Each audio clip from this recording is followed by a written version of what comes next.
Welcome to channel and my name is Manish Tiwari.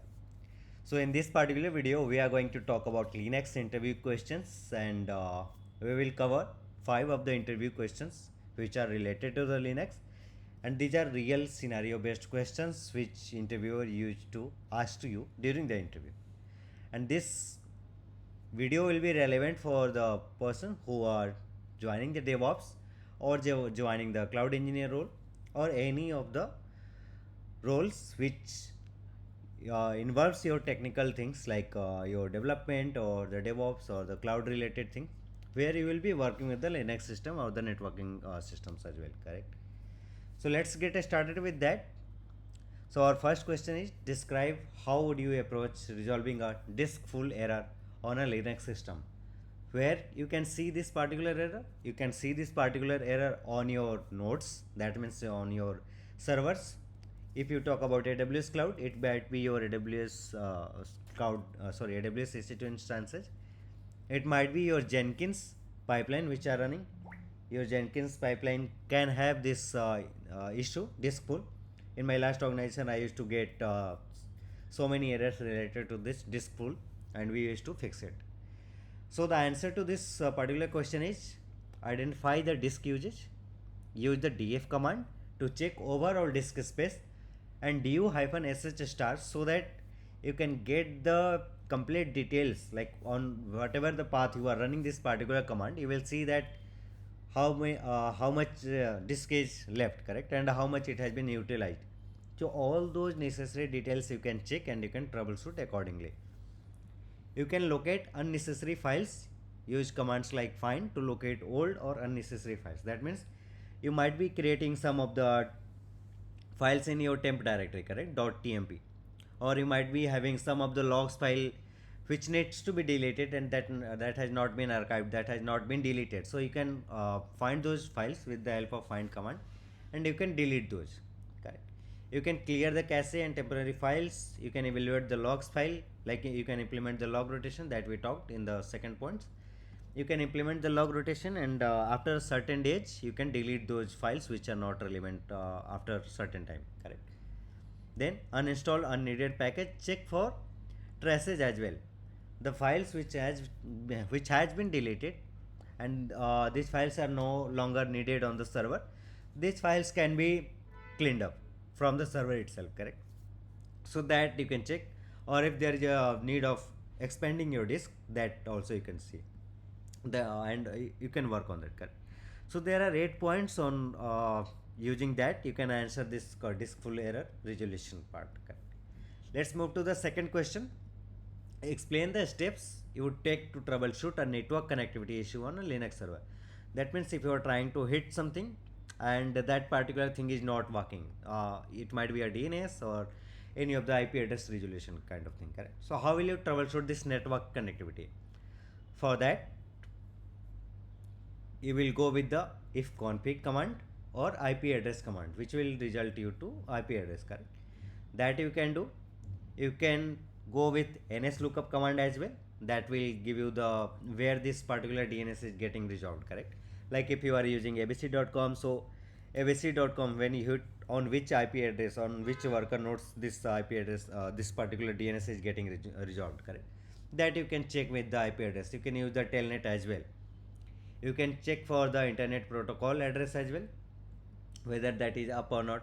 You can use this route-n or IP route command as well to inspect. Then if you are working with any of the cloud, you can check for the security group. You can check for the NSL if we are talking about the AWS. So you can check whether the rules are allowed in that particular setting or not, correct. It might be your NSCI which is blocking your traffic on subnet level. It might be security group which is blocking your traffic at EC2 instance level, correct. So that you can check and you can verify. Even you can check for the proxy, like you are working with the organization and that organization has some of the proxy, and then you are trying to install something on your server, so it might not enable you to resolve that, correct, to install that. So for that you will have to set that particular proxy which your organization has, and then if you enable this proxy and run the commands, that command will start working. So you can go with that as well. Lastly, you can review the where log file, where you can see if there are particular issues or not. So log file you can check, and then you can go with. So there are 8 pointers for that as well. You can troubleshoot a network connectivity. Moving forward to the third question, on Linux, how can you check the status of a service and restart if it is not running?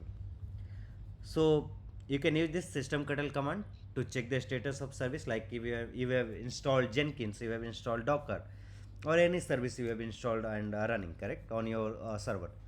So you can use this systemctl status service name. You can use the systemctl enable to make it as a service. You can next use the restart command to sorry, you can use the restart command to start the service, and that will start working fine. Then you can again check the status of that particular service, whether it is working fine or not, correct. And then you can use the systemctl enable service name as well. So I hope you know the things. If you are not aware, you can go with these commands, correct. Next question is, what could be the reasons for a sudden increase in central processing unit, that means CPU, on a Linux server, and how would you identify the culprit process?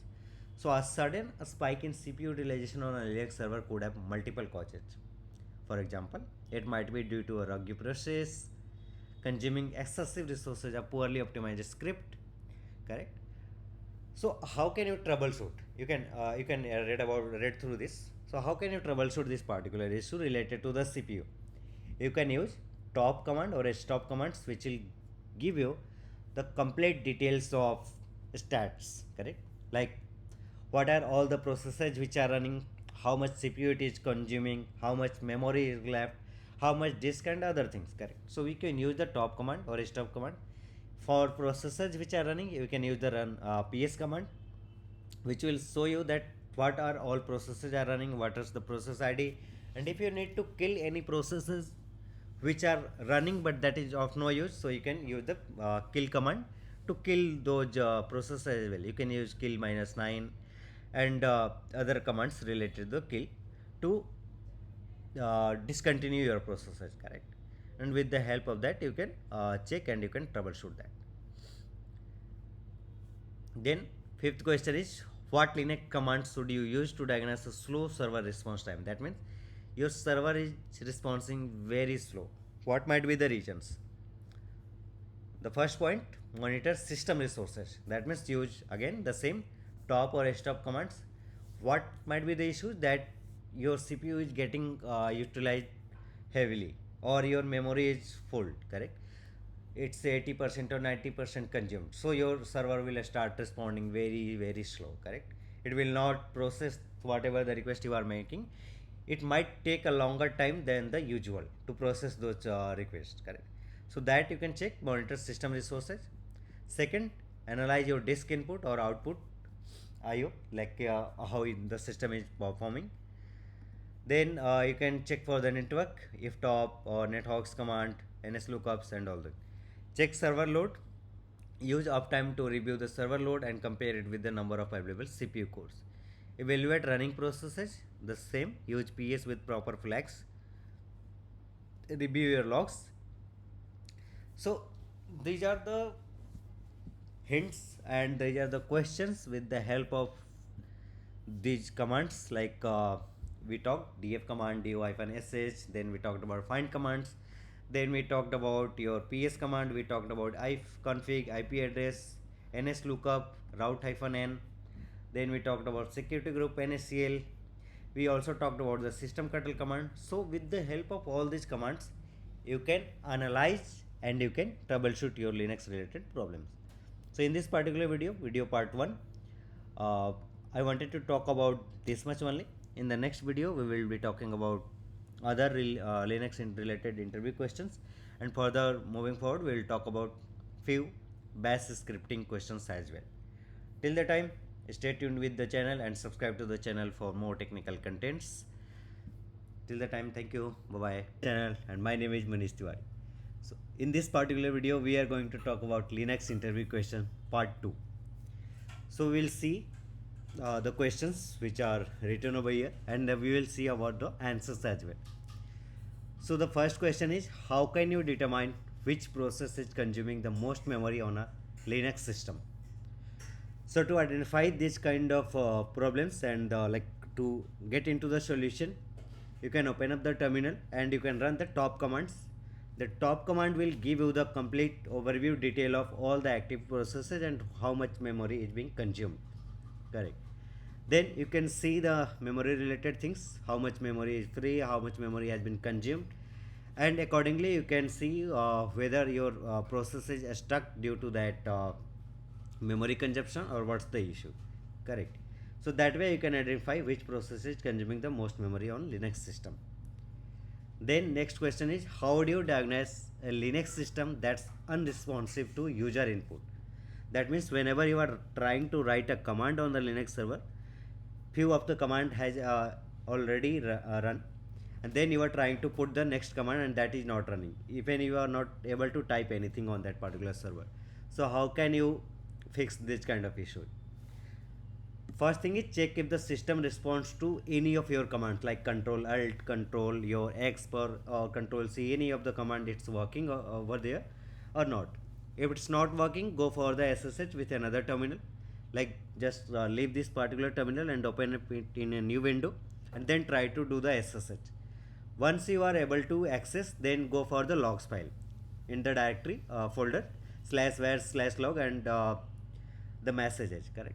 Then there you can use the top commands as well to check for processes whether any of your particular process is taking much time or the memory has been consumed up to the like whatever the allocated memory is there, it has been utilized completely, or if there is any left memory. So why your server is unresponsive, that you can check.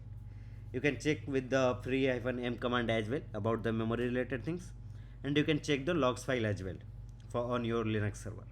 That way you can troubleshoot the issue that why it's unresponsive to your user inputs. Next question is, describe how would you troubleshoot a situation where a user cannot log into a Linux system. That means there might be the issue that the user credentials is not working correctly. Correct. So for that, what you will do, either you can check the user's name first and the password and ensure that the credential is correct.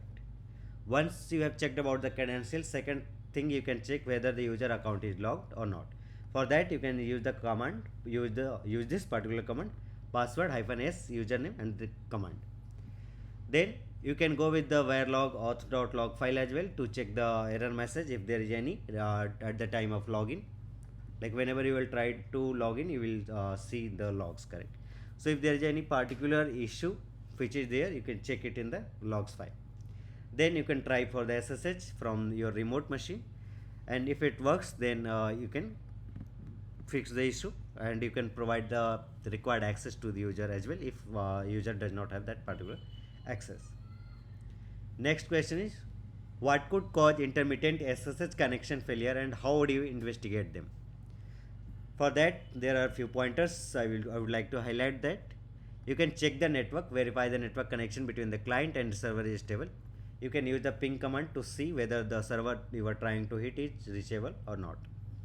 Then you can examine the load as well. For that you can use the ps-if command. You can check the processes which are running. If there are any processes which need to be killed and that is unused process, you can kill those processes as well. You can use the top commands free command to check the memory related thing. You can use the df-h command as well to check the disk related things as well. You can do the SSH configuration. You can try to do the SSH to your server. You can check the config file as well, SSH config file, which you can find on the directory etc SSH and then SSHD underscore config. You can check for the logs file as well. So that way you can fix this particular problem related to the intermittent SSH connection failure. Next question is, how can you determine if a specific port is open and reachable on a remote Linux server? For that you can use this nmap command or the telnet command or netcat command.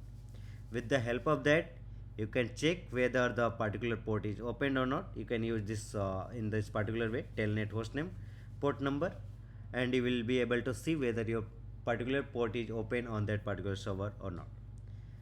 So in this particular video I wanted to talk about these things only, and in the next video we will be talking about few more Linux related interview questions.